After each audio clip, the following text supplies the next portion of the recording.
What's up, you guys? It's your boy Cthulhu.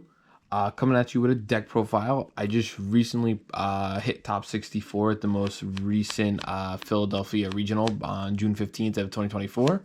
I just made it, placed 61. I know it's not the most impressive topping, but it was a personal goal for myself, striving to get better, regional by regional, local by local.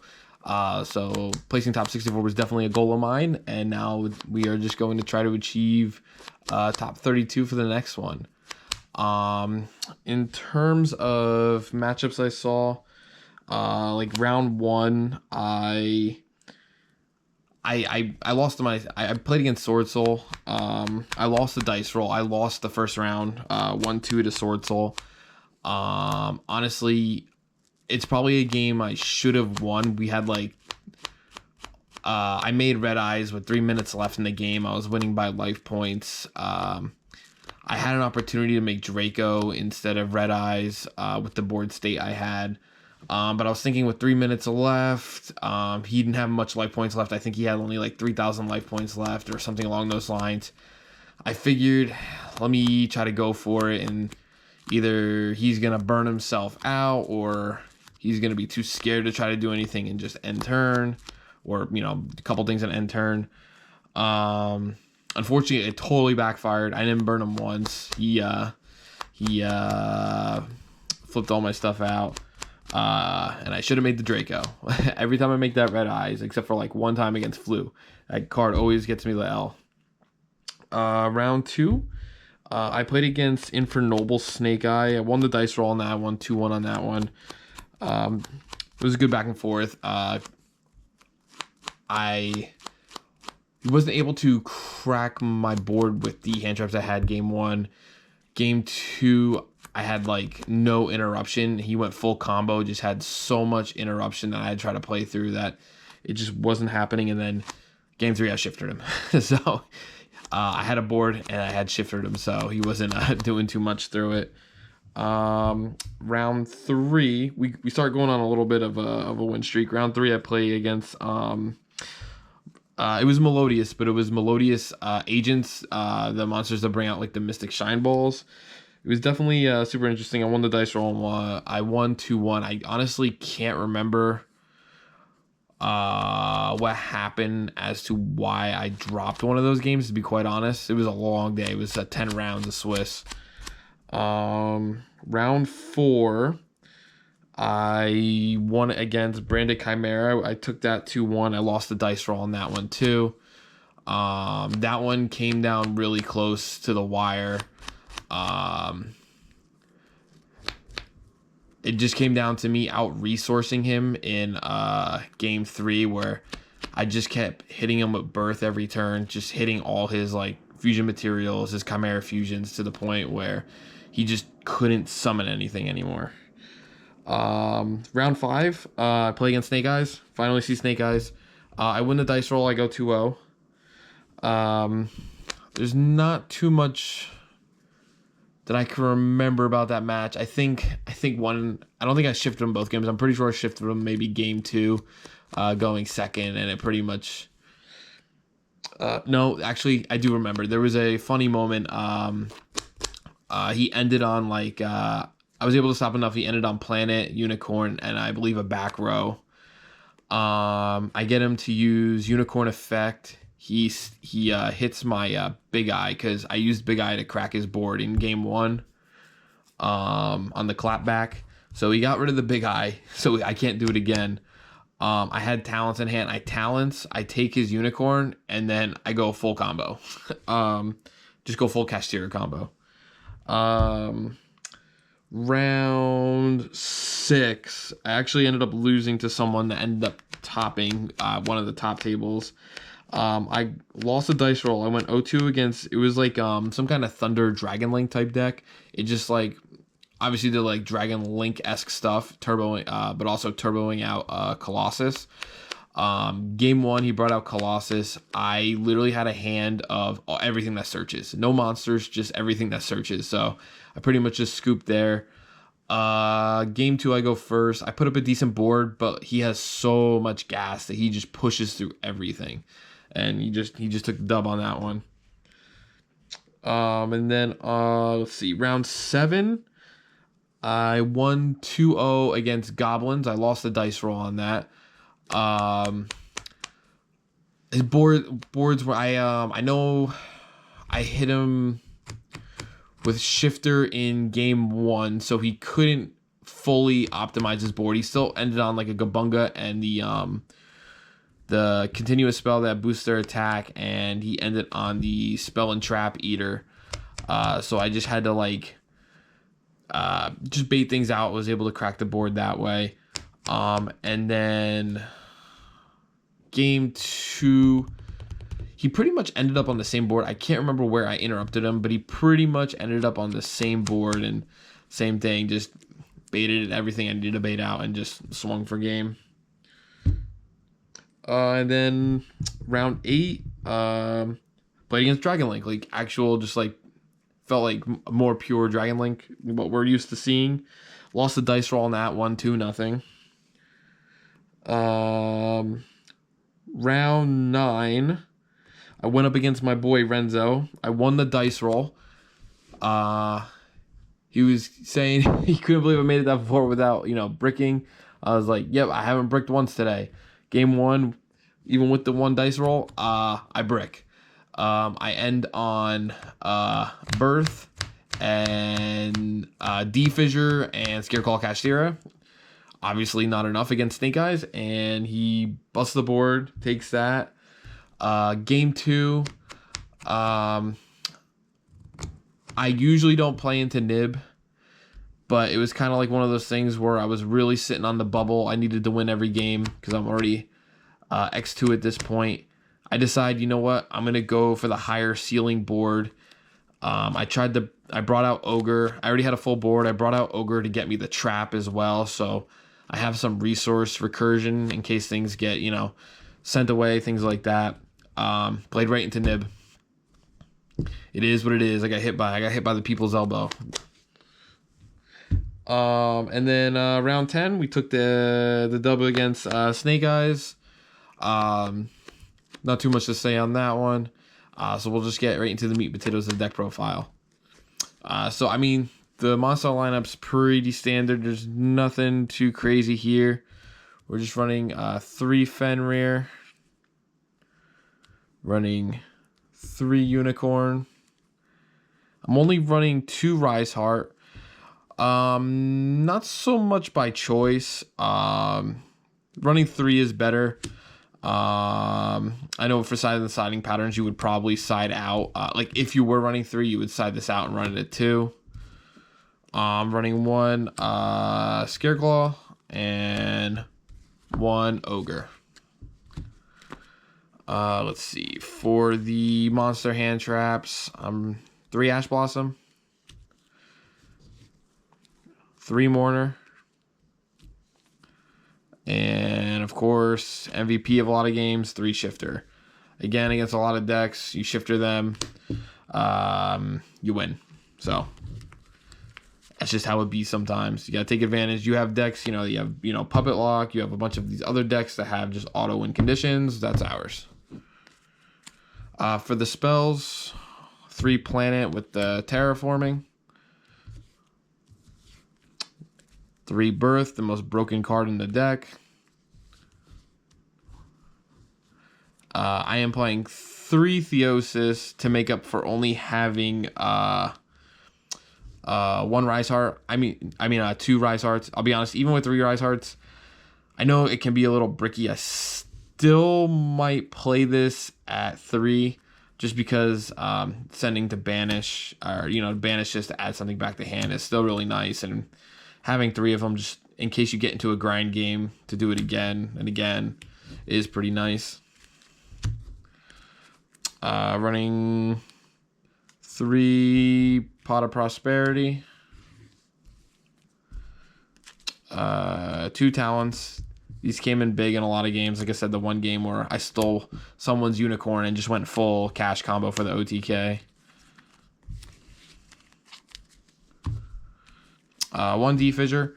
I didn't see this card a lot. I saw it against my boy in the second to last round, round 9. I opened it in both hands. He's like, "Oh, this must have been carrying you through the whole tournament." I'm like, "Nah, I've only seen this like one other time besides the when I opened against you, and it's my one of." But when it did show up, it was pretty good. It showed up against him against Snake Eyes. Didn't do anything because he just had all the push, and he's a really really good player. It came up. It did come up one other time. I think it was against the Infernobles, and it did do well in that matchup. For traps, just one prep. I usually side this out, and sometimes I side out both of these going second. But going first, if you can, this plus birth is just gross. And then 3 imperms, because, it's the one thing that helps us, that we can interact with our opponent without playing into talents.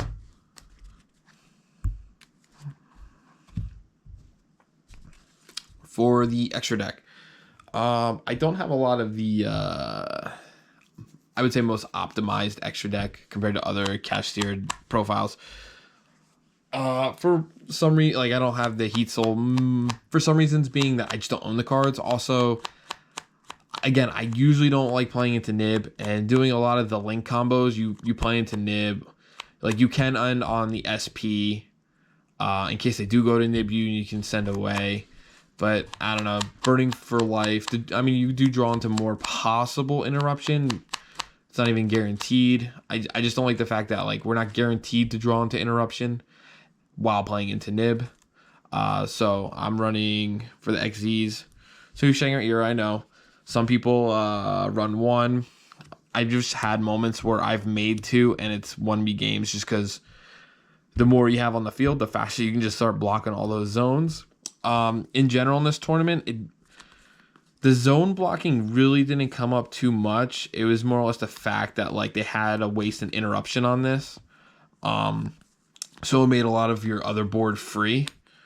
And he's also with Planet kind of a fat ass, so he can be hard to beat over sometimes.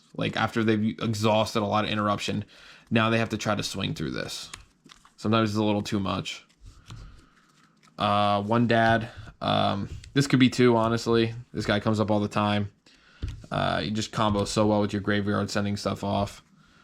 1 Draco Sack. I didn't make him once. Because I usually am making... Never ran into skill drain the whole day. And then in general, if I'm not running into skill drain, I just feel like this is the better make over the Draco Sack, since it's not once per turn.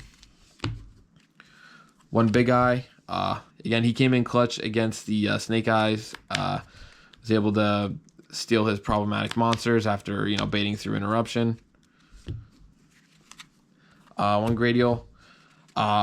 It's in here. I've never made this card. I know it's good. I just never thought to make it because there's just other stuff. But I'm sure there's niche things, so it's still in here. Plus, you can't make Draco with it, but it's in there. Flare Metal, I have a love-hate relationship with this card. This card has technically won me a game or 2, but it's also hurt me because I'm going into time. I'm thinking, all right, I'm going to put pressure on them by making this. Then it does absolutely nothing, and I lose anyway. My previous profile was running 2. Cut this down to 1 for more of the links. We'll see. 1 Zeus, because we're running XZs, and Zeus is my oh shit. I need to wipe the rest of the field, and hopefully they have nothing else. Typhon came up a decent amount today. It came up against Dragon Link. I was able to bust the board with this. I was able to my opponent ended on a board. It was SP Chaos Angel, and I can't for the life of me remember what the other one was. I just made this, swung into SP. It was something that could interact with me. That's why I had to make it. Bounced back, I believe, the Chaos Angel, and I feel like for me, I can't remember what the other one was, but we were able to win. This single-handedly won me that game. And then Draco package, Utopic Future and Draco Future. Like I said, there were times where this card should have came up, and I decided not to go with it, and it cost me. Because if you have, you make dad use up his things, he can't attack. He's pretty much a dead card. Same thing with like Big Eye. Like once you steal that monster, and if you don't push for game, it's kind of dead on your opponent's turn. I mean, not that you can make it with Big Eye, but there's just other cards in here between Dad or, if you feel like Flare Metal is not going to do it, or Mecha Beast, or even Era, depending on the board state. This card can just, seal it with the negate or negate and steal if it's on the field. Plus being, fat, can't be destroyed by battle or card effects helps as well. For links, we're running one Apollosa. Didn't make it all day. I mean, it is an option. Just never found myself in a position to make it. One IP. Sometimes I would go for boards. If I don't see Planet or the Pressure Planet, I'd end on IP, Era, pass turn, standby. If they don't imperm me, I'd be like IP, Era, and then like a Kashtira monster. Again, that line does play into Nib. But I felt like that was after they've exhausted most of their cards. If that one card in their hand left is Nib, then it is what it is. But yeah, sometimes that board is disgusting. You use like your Fenrir effect or something along those lines. Waste that. Now I'll go IP and do whatever else I need to do. SP for the IP play or any other play you might need to do. And then level 10 Synchro. It's not Barone. It's Shenging. I made him a couple times today. He didn't win me games, but every time I made him, he got interacted with. He either got hit by like Mourner or Imperm or something. I find he's obviously his effect when things get banished, which this is what this deck does, is gross. But also because a lot of times these banished piles will end up huge. Our best normal summon is still sometimes that hand trap. We make him, and we have a very beefy boy that can easily swing for game. Side deck. For hand traps, I was running 3 Ghost Ogre. I was running on the side. This is definitely main deck worthy. The problem is like with the deck being reliant on Shifter or even D-Fissure in the main deck, this card's dead. It's literally nothing burger. If anything, it becomes just like your normal summon for the Chen Yang. I still put it in like if I were to play against Tempai, I would still just because like you have to really respect their field spell. Like if they activate that field spell, as long as obviously they're not under Shifter or you have D-Fissure, you automatically shotgun this because that field spell cannot stay on the field. If that stays on the field, you lose. So that's why it's in my side for now. It was only in there if I played against Tempai. Because if I Shifter them, they could technically kill me through Shifter, but it's a little harder because they do need their grave for some of the plays. I have running 3 Ghost Bell. This is for mainly thinking for the Brandon matchup. Obviously, it comes up for other things. It's good against things like U-Bell. It's good against Snake Eye as well. But this is mainly here for, again, the Brandon matchup. I'm not running Droplet. Droplet is also another great addition to add. Like this plus Droplet, that's 6 chances to stop that Sanctifier. The problem with Droplet is I was afraid is I would send stuff to the grave, things that I might need. And then the rest of the cards I would have no recursion to get those things back, like send off monsters, but I don't have like birth or anything like that, and I just kind of like negate it once and then pass turn. So that's why I felt like I'll just take the chance, just run to 3 Bell instead of 3 Bell and 3 Droplet. Board breakers, just 1 Harpies, and then 3 Cosmic Cyclones. Not much to say about those, just in case you see stun or any other annoying like field spells. Even going first, siding these in against Tempai, because again, between running 3 of these and 3 Ogre against Tempai, like, you just got to hit that field spell. Going first, just running 2 Judgments. Not bad to have in case someone tries to evenly you, which did happen. Didn't have the Judgment. I got hit by evenly and then Lightning Storm. I still won that game. But yeah, it would have been better if I had this, because then it would have been even easier. And then 3 D Barrier. This is a really gross card in the format right now. Stops a good portion of the decks right in their tracks. So definitely worth maining, or not maining, I'm sorry, at least siding for deciding when you go first. So that's it. That's the my top 64 Kashtira deck profile. If you guys have any questions for me, or you guys have any suggestions for me to optimize this, or some spicy tech, especially with the new format coming up, just let me know down in the comments, and let me know what you guys think. Thank you and have a good day, guys.